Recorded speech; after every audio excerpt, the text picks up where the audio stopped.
Hello, everyone. Thanks so much for joining me for this new episode of Inspiring Our World. My name is Julie Tara, and today I'm going to be speaking with you about the power of women in more than childbearing and childbirth.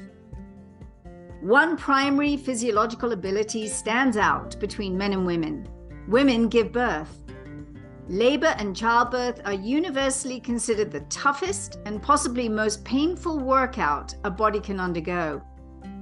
What does this mean in terms of women's overall health and specifically physical strength? The power required to bear children and give birth means women are not just strong, but extremely strong. In general, women have the same basic health requirements as all human beings, in terms of needing good air to breathe, clean water to drink to keep hydrated, and adequate whole food nutrition. Women typically require more calcium than men to keep bones strong due to smaller mass. And during pregnancies, they require more balanced whole nutrients. In fact, it is men's overall larger mass and weight that gives them the perceived advantage in strength. When differences in height and weight are factored in, the strength quotient is more similar than not. Strength is measured not only by how much weight a person can lift, but also by longevity or life expectancy, ability to withstand pain, mental and emotional toughness, and even crisis management. Longevity. The Global Gerontology Research Group notes that out of the 43 people in the world who've made it past the age of 110 years, 42 are women. Scientifically speaking, women tend to live longer than men due to a, quote, complex interaction of biological, environment, and social factors, end of quote, as per a study published in the journal Proceedings of National Academy of the United States of America. Bearing pain. According to a study conducted at McGill University, women have a higher threshold for pain.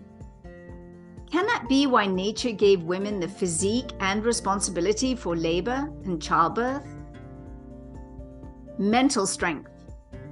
According to a study conducted by the researchers from the Ben Gurion University of the Negev, the University of St. Gallen, and NYU Shanghai, women cope with pressure well and do not tend to buckle during tense moments. This is due to the fact that cortisol, the stress hormone, tends to increase less rapidly in women. Emotional strength. A study published in the journal Emotion says that women are adept at identifying sadness and disgust due to the same hormones that work for reproduction. Women are therefore more sensitive to environmental chemicals and deal with them. A study conducted at the Binghamton University in New York and University College London showed that in case of a breakup, women may feel the hurt deeper as compared to men, but tend to heal faster by dealing with the pain rather than burying it. Survival by natural selection. Women have been found to survive the toughest conditions such as famine, extreme climate change, epidemics, etc. Even though a clear reason is yet to be found for women's exceptional endurance, researchers attribute it to the possibility of a mother's placenta working harder to maintain the pregnancy and avoid infections in the case of a female fetus. Women get that extra dose of survivability in their mother's womb itself. Pretty much at every age, women seem to survive better than men, says Stephen Alsted, an international expert on aging and chair of the biology department at the University of Alabama. Strong immune system. Higher levels of estrogen and progesterone could be protecting women in some way, not only by making their immune system stronger, but also more flexible. This may help maintain a healthy pregnancy. A woman's immune system is more active in the second half of her menstrual cycle, when she's able to conceive.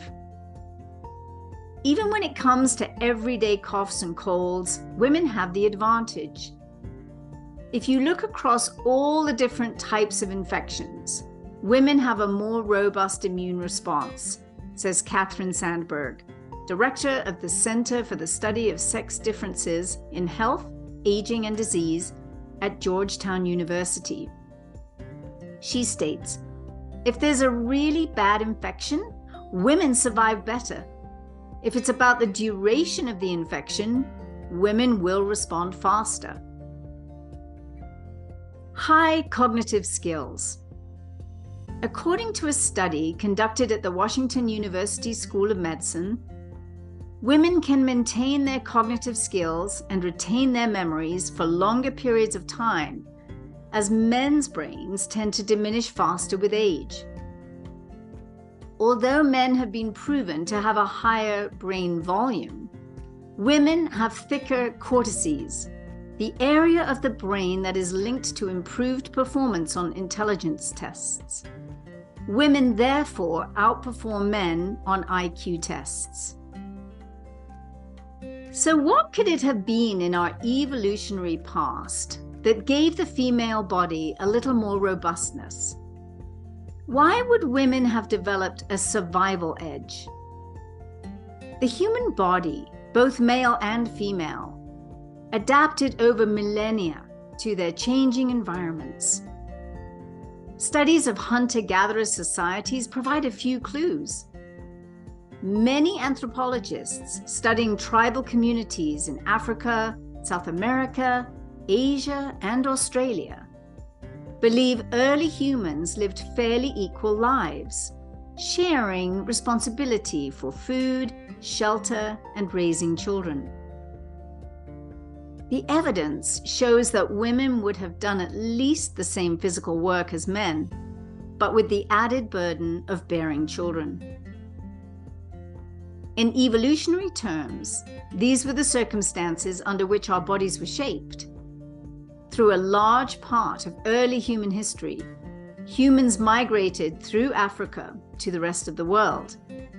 And the women not only traveled hundreds or thousands of miles under the same extreme environmental conditions as the men, but they also had to reproduce and survive. Adrian Zillman, an anthropologist at the University of California, Santa Cruz, says, women have to reproduce. That means being pregnant for 9 months. They've got to lactate. They've got to carry these kids. There's something about being a human female that was shaped by evolution. There is something about the female form, the female psyche, just the whole package that was honed over thousands and thousands, even millions of years to survive.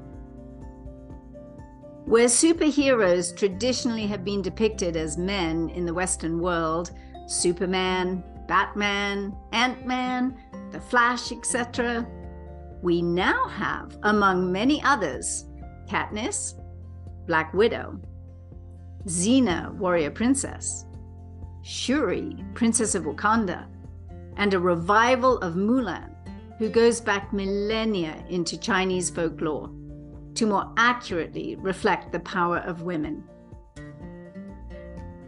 You know, as a woman, as a female, I have really loved all my life studying female archetypes.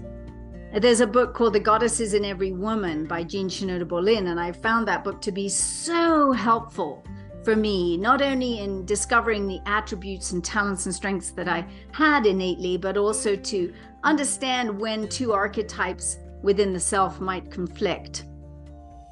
Maybe there's Artemis that wants to go out and has a goal and wants to achieve in the world, and Demeter, who is wanting to become a mother, right? And nurture her children. And those two can be in conflict at times. So it's learning how to work with all these different aspects of ourselves. Of course, there's Aphrodite, the goddess of love, and Hestia, the goddess of the hearth, who takes care of the home. Of course, Athena, the goddess of wisdom. It's so lovely to learn about these archetypes, and it's wonderful to see these superheroes that are emerging now in the feminine form. I enjoy it so much. You know, I think many of you have had children, and I certainly know that, you know, childbirth is not for the faint of heart. You know, with my first beloved daughter, you know, I struggled starting with labor on a Monday afternoon at about 4 o'clock with, you know, contractions short. And, you know, between, gosh, about 5 minutes of contractions. And then that kept going and it didn't stop, didn't abate. And of course, I didn't sleep a lot. But then the next day came and the same thing was going on. And then the next day, and finally, I had to go to hospital, and you know, ultimately it was 87 hours of nonstop labor before she was born, and she was born by cesarean section. At that point, it's known that ballet dancers, ballerinas have a lot of trouble with childbirth. And that was the case, but you know, not to be deterred, she was healthy and happy, and of course that was the main thing. And of course, I was extremely exhausted, but yet could lactate and everything else. Now, with my second child, I remember the same sort of scenario happened, only it was 48 hours of labor nonstop. And then even though I had tried for what's called a VBAC, which is vaginal birth after cesarean, it still didn't work, and I had to have a cesarean again. Now, the third time was about 27 hours of labor. And at that point, I said, I think I've learned my lesson. I think I know where this is going. And so my third child, my second daughter, my second child was a son, you know, was born by cesarean at that point. It amazed me that my body could handle all of that intense labor, and then also the cesareans and the recovery from 3 cesareans. Now I work out every day. I can do, you know, push-ups and planks and sit-ups and everything else that you would want to be able to do. And again, I think, gosh, you know, all that cutting, all that scarring. And the main thing was that, you know, I had 3 very healthy, wonderful children and could nurse all of them until well beyond a year each. And I don't know what your stories are, but, you know, certainly, again, it's not for the faint of heart. I love it that we have so many women in NICAN, because women thrive in network marketing. And of course, women thrive in teaching about health and wellness. And we do both of those things. And it's just a joy to see women come together, mutually support each other instead of competing with each other. And really empowering each other to win in this marvelous business of NICAN. So, you know, I've always had such great satisfaction with helping so many women in this business and with their health. So I'm sure you do too. I hope you've enjoyed this little look into the power and strength of the feminine.